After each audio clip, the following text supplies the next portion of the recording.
DS Défense du consommateur, nettoyage FAB sur une Honda Civic. Le client me demande c'est quand les vacances, franchement. Ça n'existe pas ça.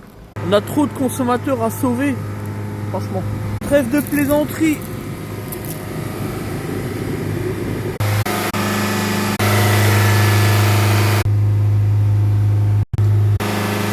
Alors avant intervention, pression différentielle à 80 puis 320 à la règle du ralenti et puis 3000.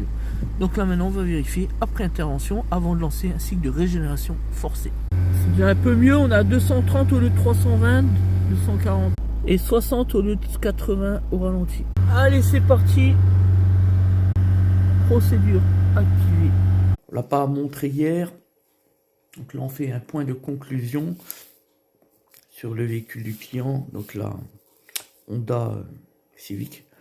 Suite à la régénération, on a eu encore un meilleur résultat, mais la régénération a été avortée par l'électronique de bord, ce qui est normal parce qu'on a trop de pression. Le client était au courant des risques d'un potentiel échec. Il a souhaité réaliser l'intervention. Maintenant, on lui a prodigué les bons conseils pour essayer de voir si on peut atteindre l'objectif visé de départ, à savoir la résolution de la panne. Sinon, il n'y aura pas le choix que de remplacer le filtre à particules.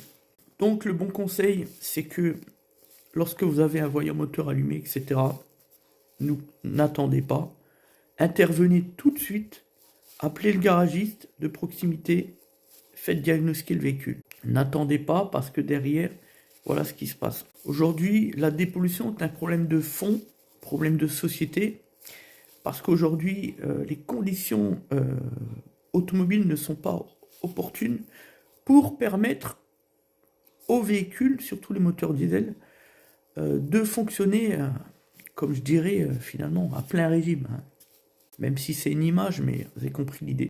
Les courts trajets, les trajets à froid, les trajets urbains, tout ça, font que à la fin, c'est le moteur qui se surencrasse. Et puis, cette idée reçue également des gens qui consiste à ne pas trop toucher la pédale d'accélérateur pour penser ainsi y faire des économies de carburant.